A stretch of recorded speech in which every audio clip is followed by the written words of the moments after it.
Գահի նախագահ այստեղ ջերմ ընդունելության արժանացավ, բազմաթիվ քաղաքացիներ լուսանկարվեցին, ստորագրություններ վերցրեցին, բայց նաև քննադատություններ եղան, տեսեք, քննադատները ասում են, որ հայ-ֆրանսիական բարեկամությունը, հարաբերությունները նոր չէ, Մակրոնի ժամանակ չէ, որ բարձր մակարդակի վրա է, նախկին նախագահներն են եկել Հայաստան եւ միշտ բարեկամական հարաբերություններ եղել է եւ նրանց քննադատողներին այսպիսի մի հարց է հետաքրքրում, ասում են Մակրոնը ինչ է արել, բացի Պրահայում Արցախը Ադրբեջանի կազմում ճանաչելու գործընթացին քավորություն անելուց, այսպիսի քննադատություններ կան, կարող եք առարկայական բացի այդ ջերմ հայտարարություններից բանից ինչ-որ բան նշել, որը արել է հայ ժողովրդի համար, նա 44-օրյա պատերազմից հետո պատժամիջոցներ Ադրբեջանի նկատմամբ կիրառել է, թե ոչ, ինչ դրական քայլեր է արել եւ Զելենսկու այստեղ ընդունելությունը նաեւ դիտարկում են որպես հակառուսական քայլ։ Սրա մասին ինչ կասեք այն Զելենսկու, որը Ադրբեջանին շնորհավորում էր հայերի դեմ տարած հաղթանակ տանելու համար։ Խաբքի երկրներ էլ շնորհավորել են օրինակ Բելարուսը։ Օրինակ ես չեմ տեսել, որ օրինակ նույն Բարգավաճ Հայաստան կուսակցության ղեկավարը, որը ջերմ ընկերական հարաբերություններ ունի Բելարուսի նախագահի հետ, կես բերան արտահայտված լինի այդ առիթով։ Էլ չեմ խոսում այդքան որ իմիջայլոց նույն ուժերը, էլի քանի որ արդեն հրապարակային խոսվել է դրա մասին, չէ, նաև Ռուսաստանի բարձրաստիճան պաշտոնյաներ արտահայտվել են, այդ թվում այդ դիտանկյունից։ Ես չեմ տեսել արձագանք։ Ինչի չեն արձագանքել։ Եվ որն է նրանց դիրքորոշումը։ Հիմա նույն Բարգավաճ Հայաստան, Ուժեղ Հայաստան եւ Հայաստան Դաշինքի ներկայացուցիչները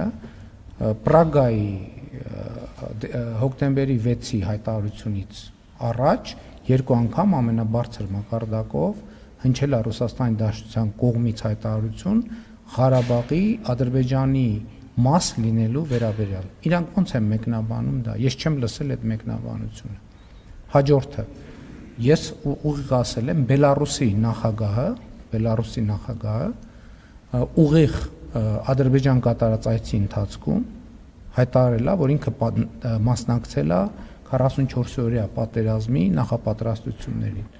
Բարգավաճ Հայաստան կուսակցության նախագահը միջև այդ թեմայով դիրքորոշում չի արտահայտել։ Թող արտահայտի դիրքորոշումը։ Բելարուսի նախագահը հայտարարել է, որ հայերը ոչ մեկի բացի բանից ԵԱՏՄ-ից պետք չեն։ Բարգավաճ Հայաստան կուսակցության նախագահը թող արտահայտվի այդ առիթը։ Ինչ վերաբերվում է Ուկրաինայի նախագահի այցին, ես նախկինում էլ այդ թեմայով արել եմ հայտարարություններ, մենք Ուկրաինա հումանիտար օգնություն ենք ուղարկել եւ ես ասել եմ, որ Ուկրաին դեռ գիտեք երբ եմ ասել դա, կամ 22 կամ 23 թվին, չեմ հիշում, ասել եմ, որ Ուկրաինայի հարցով մենք դաշնակից չենք Ռուսաստանի։ Եվ դուք գիտեք, որ թե Ալմաթայի հռչակագիրը ինչ կարևոր եւ սկզբունքային նշանակություն ունի մեզ համար եւ մենք հենվում ենք Ալմաթայի հռչակագրի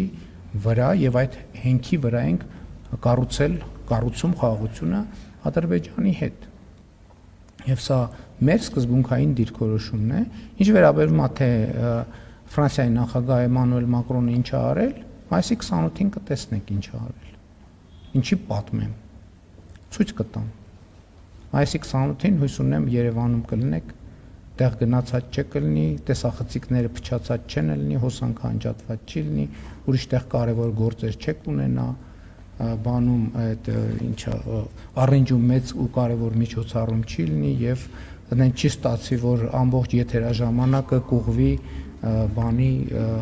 առինջում լայնած առինջի մի հատվածում, մի փոքր հատվածում միջոցառումներ լուսաբանելու վրա։ Կգաք կտեսնեք, կամ էլ չգաք գոնե հեռուստացույց միացրեք կտեսնեք Ֆրանսիայի նախագահը ինչ է արել։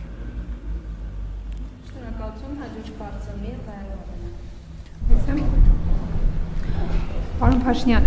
քաղաքացիական պայմանագիր կուսակցության նախընտրական ծրագրում նշված է, որ մինչև 2031 թվականը ՓՄԶ-ի մասնաբաժինը ՀՆԱ-ում պետք է հասցնել 40%-ի։ Կհուշեք ինչպես է դա արվել, միգուցե կան ծրագրեր կամ միգուցե հարկային